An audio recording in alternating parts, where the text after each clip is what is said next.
गुरुदेव, आज्ञा दीजिए। राम, तुम्हारी कीर्ति का सूर्य अनंत काल तक दीप्तिमान रहे। परमेश्वर, हमें आशीर्वाद देकर विदा कीजिए। आशीर्वाद देने का भी अधिकारी नहीं रहा दशरथ। ऐसा पिता न किसी काल में हुआ और न होगा। आप शोक न करें पिताश्री। आप जैसे आदर्श राजा और धर्मपालक पिता पर हमें सदा गर्व रहेगा।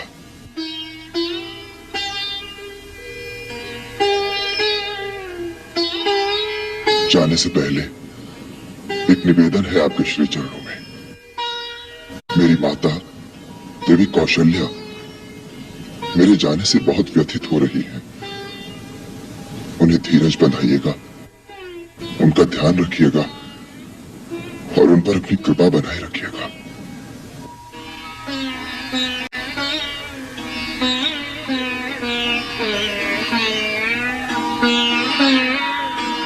सरकार, आपन मिटवा का राजा बनावे की खातिर सौतेले को बनवास दे दिया। ये है बात है ना सरकार? निषाद राज, तुम तो हमारे मित्र हो। हमारी माता का अपमान मत करो। रूठिए नहीं सरकार, हमारी इतनी मजाल कहां। बस आज हमार मेहमानदारी कबूल कर लें, यह में हमार मान बढ़ जाएगा। पधारिए लक्ष्मण भैया और सीता मैया का संग श्रृंगेरपुर नगरिया का पवित्र कर दीजिए महाराज। हम वनवास का व्रत ले चुके हैं, इसलिए नगर में प्रवेश करना हमारे लिए वर्जित है।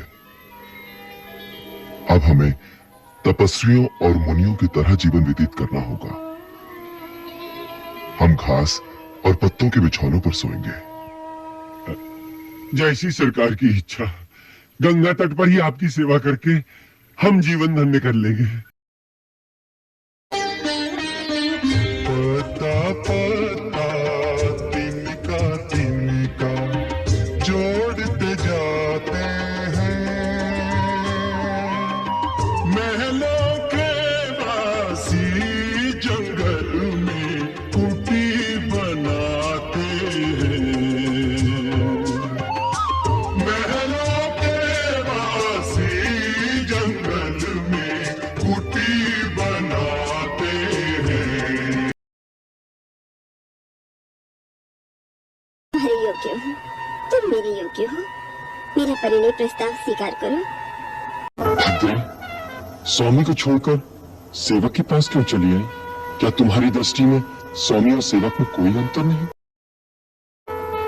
हे गजगामिनी, कहा तो तुम स्वामिनी बनने के सपने देख रही थी। मैं तो अपने बड़े भैया श्री रामचंद्र जी का दास हूँ।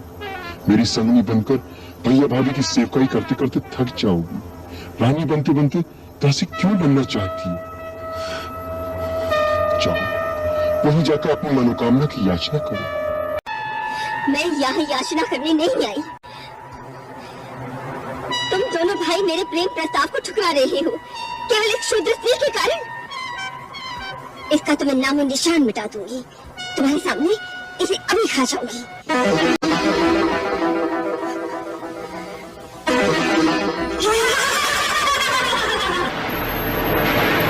लक्ष्मण,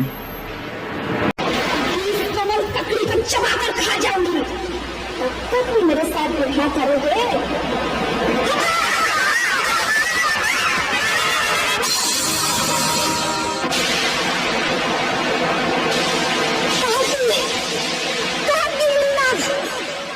यदि दंडकारिणी में तुम दोनों की चिता न जला दी तो मेरा नाम सुपलखा नहीं।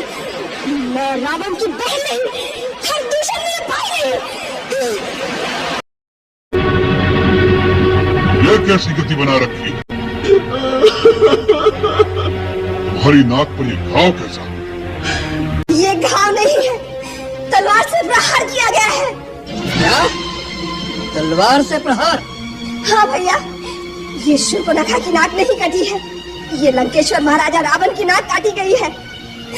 आप यहाँ राग रंग में भूले बैठे हैं कि शत्रु ने आपकी सीमा पर आक्रमण करके आपकी अग्रिम छावनी को विध्वंस कर दिया है। छावनी को विध्वंस कर दिया है? तो जनस्थान में बैठे खरदूषण क्या कर रहे हैं? खरदूषण युद्ध में मारे गए हैं। उनको मारना तो काल के लिए भी असंभव था। किसने किया यह दुस्साहस? एक मानव ने। एक मानव ने? असंभव। काल और दूषण दोनों शक्ति, बल और पराक्रम में हमसे किसी प्रकार कम नहीं है। एक मानव ने उन्हें मार डाला, इस बात पर हम विश्वास नहीं करते। असंपन्न, तुम चुप क्यों हो? उसने हमारी प्यारी बहन शूर्पणखा का भी अपमान किया है। उसकी नाक काट कर उसे क्रूप बना डाला है। हमने मन में ठान लिया है, जिसने हमारी बहन का रूप बिगाड़ा है, हम उसकी रूपवती स्त्री को उससे छीन लेंगे, हमारी रानी बनाएंगे। हम सीता का अपहरण करेंगे। स्वामी, इसे किसी प्रकार पकड़ लीजिए ना। ओहो, कितना मनभावन वृक्ष है। पकड़ ले। क्या करोगे कल्याणी? इसे अयोध्या ले जाएंगे। देखकर सब विस्मय से चकित रह जाएंगे। इसके पैरों में घुंघरू बांधूंगी। जब महल में छम छम चलेगा तो माताएं कितनी प्रसन्न होगी। नहीं तो वनवास की स्मृति स्वरूप भरत भैया को भेंट दे दूंगी। जाइए ना, जल्दी पकड़ लाइए। लक्ष्मण, तुम्हारे भाभी की इच्छा पूरी करनी ही पड़ेगी।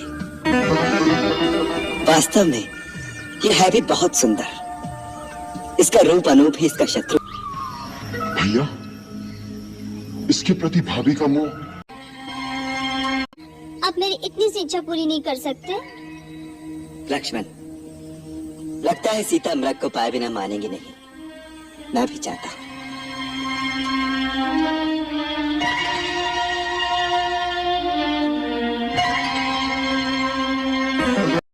जीवित अथवा मारकर शीघ्र लौटा। मैं सीता के साथ सावधानी से इनकी रक्षा में रहना, कहीं तुम्हारा संदेह सत्य न हो।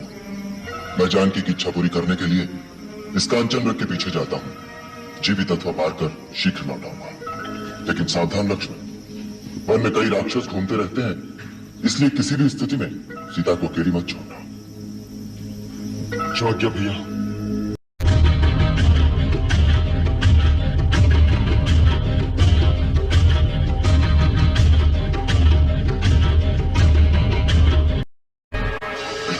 हाय लक्ष्मण! हाय लक्ष्मण! हाय लक्ष्मण! हाय सीते! हाय सीते! राक्षसों ने भी खेल लिया होगा। लक्ष्मण, तुमने नहीं सुनी उनकी पुकार? सुनी है भाभी। तुम यहीं पे खड़े हो। जाओ लक्ष्मण, जाओ, जाके उनको बचाओ। लक्ष्मण, क्या हुआ? तुम जाते क्यों नहीं? क्योंकि मैं जानता हूँ भैया किसी संकट में फंस ही नहीं सकते। भाभी, आपके स्वामी को देव, असुर, नाग, दानव कोई परास्त नहीं कर सकता। ये कदाचित भैया की आवाज नहीं है, ये कोई धोखा है। आप इतनी अधीर ना हो भाभी, धीरज रखिए। जिसका पति संकट में हो और सहायता के लिए पुकार रहा हो, उसको तुम धीरज रखने की बात सिखा रहे हो। लक्ष्मण, क्या तुम राक्षसों के डर के मारे अपने प्राण बचाने के लिए नहीं जा रहे? मैंने तुम्हें इतना कायर कभी नहीं समझा था।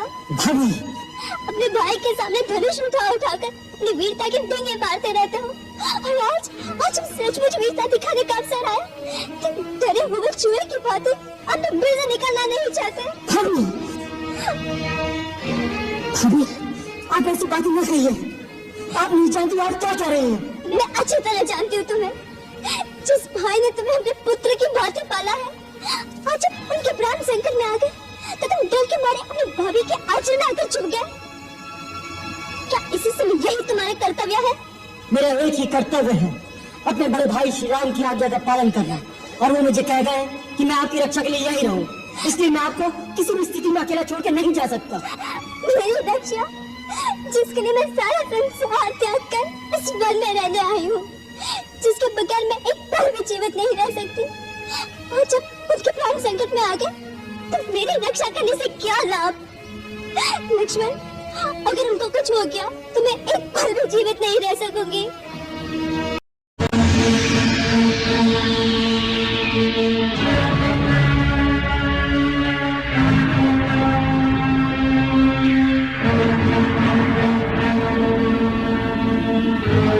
लक्ष्मण रेखा को पार करके अंदर आने का साहस करेगा तो जलकर भस्म हो जाएगा। इसलिए माता, मेरी आपसे विनती है, किसी भी परिस्थिति में राम भैया के आने तक आप अपने चरण इस रेखा से बाहर न रखें।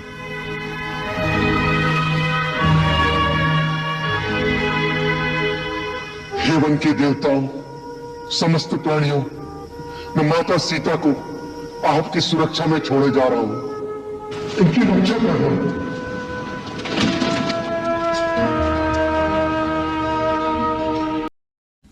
हम बहुत दूर से आए हैं। प्रणाम महात्मा। कल्याण हो देवी।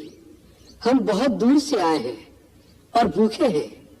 तुम्हारी कुटिया देखकर इस आशा से यहाँ आए हैं कि हमें कुछ खाने को मिल जाएगा। अवश्य महात्मन, आप यही ठहरे, मैं आपके लिए यथासंभव भोजन लाती हूँ।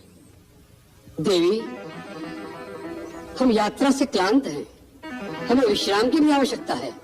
क्षमा करें, इस समय मेरे पति कुटिया में नहीं है, इसलिए मैं आपका स्वागत नहीं कर सकती। परंतु कृपा करके आप वही ठहरिए, मैं आपके लिए भोजन लाती हूँ।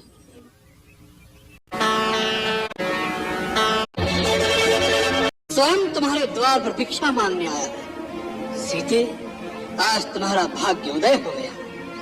कल से हमारे राजमहल में 5000 स्त्रियां पटराने की भांति तुम्हारी सेवा करेंगी। धूर्त, तुमने ये कैसे सोच लिया कि तुम अपने वैभव का बखान करोगे और सीता तुम्हारे साथ चल देगी? तुम इसी समय यहाँ से चले जाओ, नहीं तो मेरे पति एक ही बाण में तुम्हें तुम्हारी लंका सहित जला के भस्म कर देगी। तुम जिस पति का मान करती हो वह तो धरती पर रेंगने वाला एक मानव मात्र है। हम जिन राक्षसों के राजा हैं वह तो इन मानवों को फल मूल की भांति अपना आहार समझते हैं। तुम हम लोगों की शक्ति को नहीं जानती। जानती हूँ, खर और दूषण भी तुम्हारे ही भाई थे ना? इस समय वो हमने बहुत दूर है, तुम्हारी पुकार उन तक नहीं पहुँच सकती। सीते,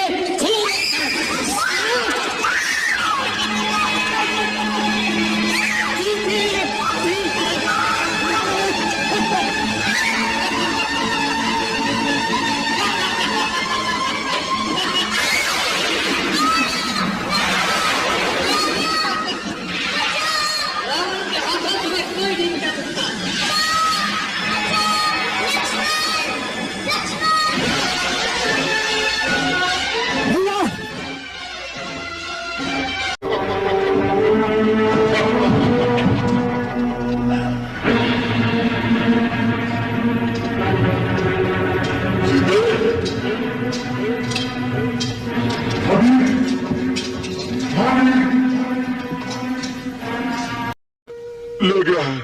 सीता को ले गया? आपने सीता को देखा है? पुत्र, मैं बहुत बहुत लज्जित हूँ कि सीता को उसके उसके उसके उसके हाथों से छुड़ा ना सका। राम, आप किसके हाथों से उसे नहीं छुड़ा सके? कौन ले गया है उसे?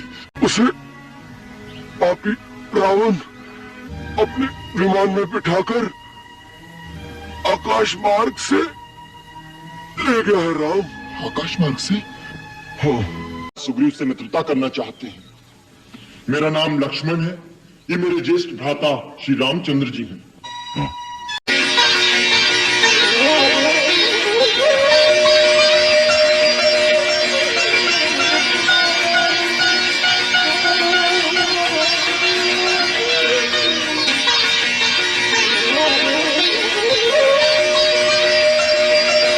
जी प्रभु। हे ज्ञान को निधान हनुमान, तुम्हारे स्पर्श मात्र से ही मेरी अंतरात्मा में इस विश्वास का आभास आलोकित हो रहा है कि तुम्हारे द्वारा ही मेरे सकल काज सिद्ध होंगे। इतना मान प्रदान न करे मुझे मेरे प्रभु। आप स्वामी हैं, हनुमान चिर सेवक हैं इन चरणों का। बस इतना वरदान दीजिए कृपा निधान कि हनुमान श्री राम प्रभु का भक्त बनकर सदा समर्थ रहे। हनुमान, सेवक नहीं, भरत समान मेरे भाई हो। मुझे विश्वास हो रहा है कि तुम वैदेही तक अवश्य पहुंचोगे। उसका संदेह मिटाने के लिए राम नाम अंकित ये मुद्रिका उसे दिखाना।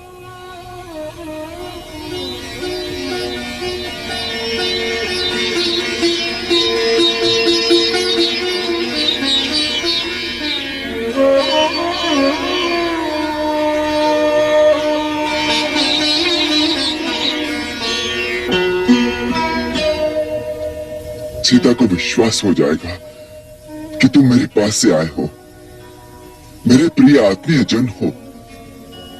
वो अपना संदेह संकोच त्याग कर तुमसे अपने मन की बात कह सकेगी। हनुमान,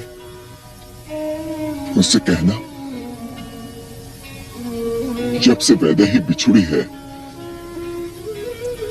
उसके वियोग की व्यथा में व्याकुल राम की ये देह भी प्राणहीन के समान हो गई है।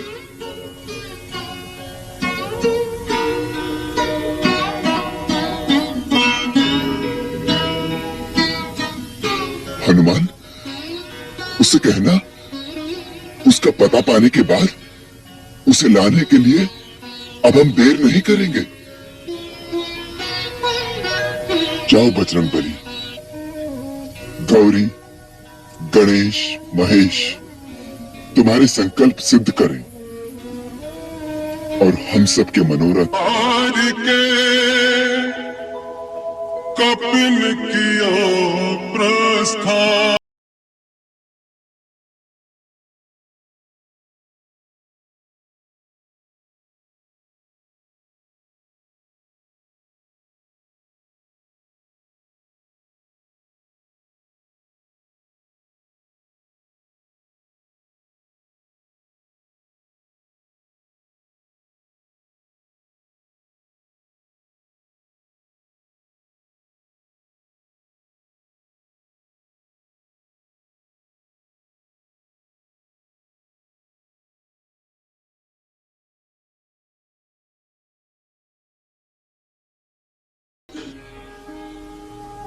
ये मुद्रिका जो प्रभु ने निशानी के लिए भेजी है, इसे देखो।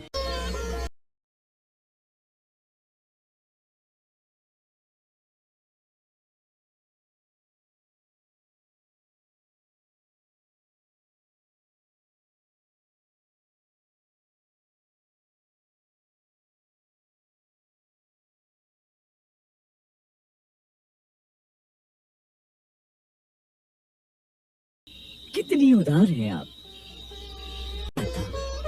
अब आप मुझे अपनी कोई ऐसी निशानी दीजिए जिससे प्रभु श्री राम को विश्वास हो जाए कि मैंने आपके दर्शन किए हैं। मेरे पास इस समय केवल चूड़ामणि है, यही ले जाओ। इसे देखते ही मुझे बहुत सारी यादें आएगी। चलो।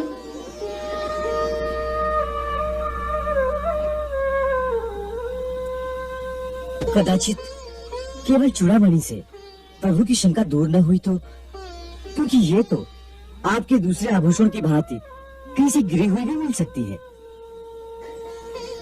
तुम बहुत बुद्धिमान हो हनुमान। उन्हें और एक बात याद कराना जो केवल उन्हें और मुझे ही पता है।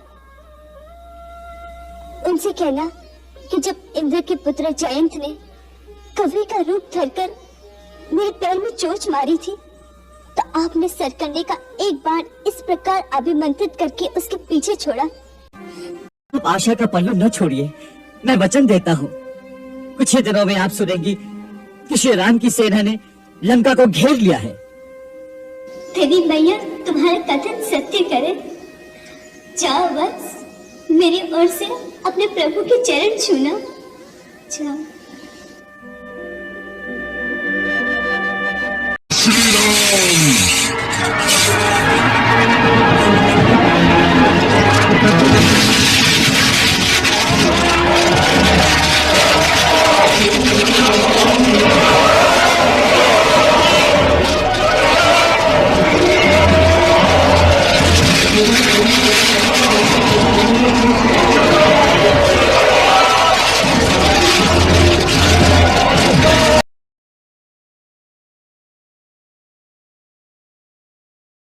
कि कोई शक्ति नहीं रोक सकेगी। धीरज रखो सीते, हम आ रहे हैं, हम आ रहे हैं। हाँ प्रभु। उन्होंने हमारे लिए कोई संदेश दिया है, कुछ कहा है हमारे लिए? हाँ प्रभु, उन्होंने हाथ जोड़कर कहा था कि मैंने जो भैया लक्ष्मण को अपशब्द कहे थे उसके लिए मैं लक्ष्मण से क्षमा मांगती हूँ, और आपसे भी क्षमा मांगती हूँ। फिर उन्होंने ये चूड़ामणि निशानी के तौर पर दी और बताया कि ये उन्हें विवाह के समय मिली थी।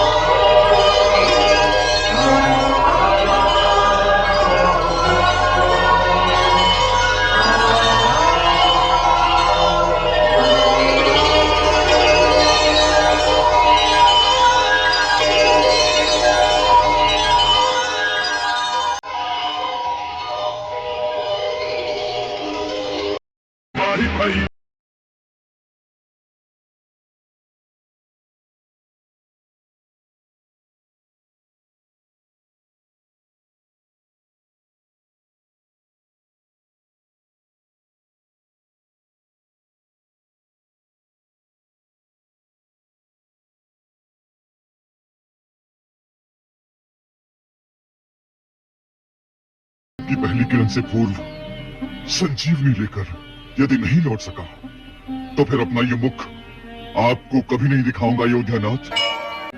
विश्वास उठ गया? हनुमंत, कैसे पृथ्वी के दूसरे छोर से आएगी वो बूटी एक रात में? प्रभु, कर्मवीर सोचते नहीं, केवल कर्मरत हो जाते हैं। आप आज्ञा तो दें।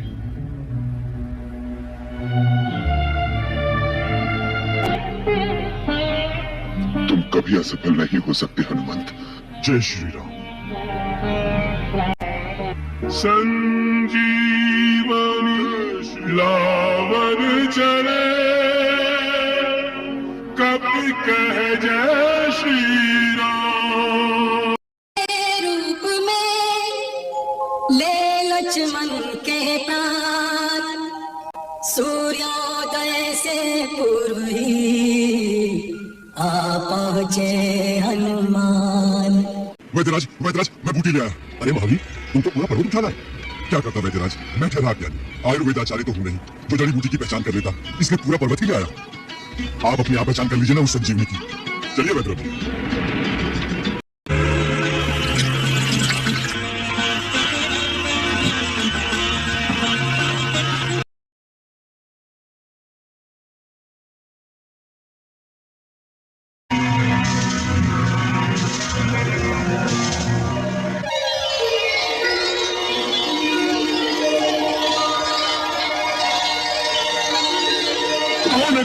कौन है वो मायावी?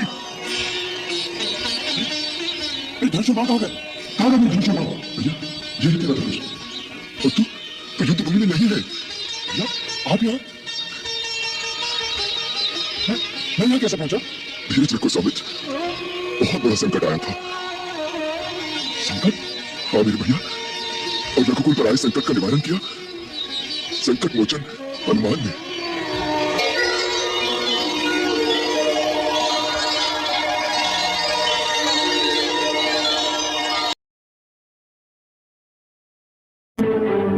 यदि मैं श्री राम का अनन्य सेवक हूं तो तुम्हें श्री राम की ही आन है कि अब मेघनाथ का मस्तक काट के ही वापस आना। लक्ष्मण, यदि तुझे श्री राम की आन है तो इंद्रजीत को अपने देश की आन है।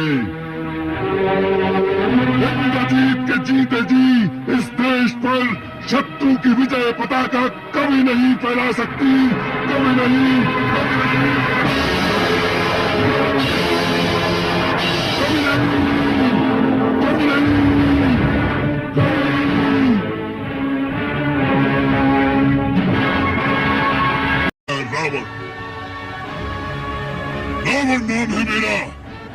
ये वैदिक बाल, देवी देवता, नाग गंधर्व तक को रुलाने वाला रावण।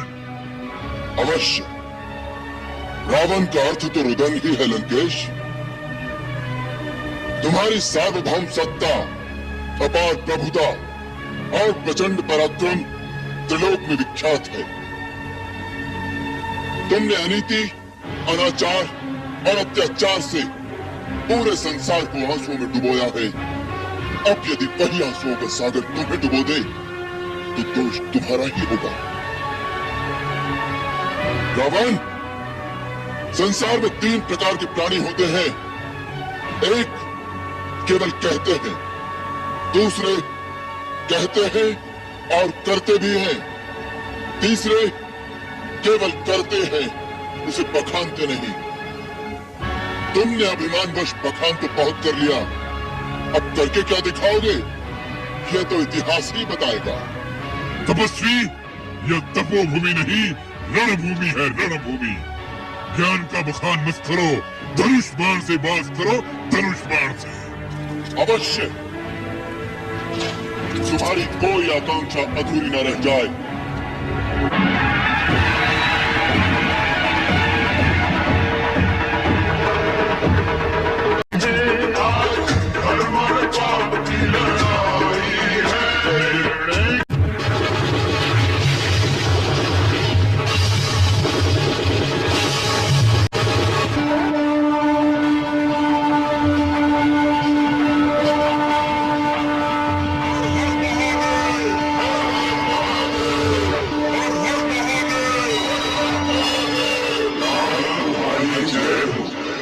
राम तुम्हारी जय हो।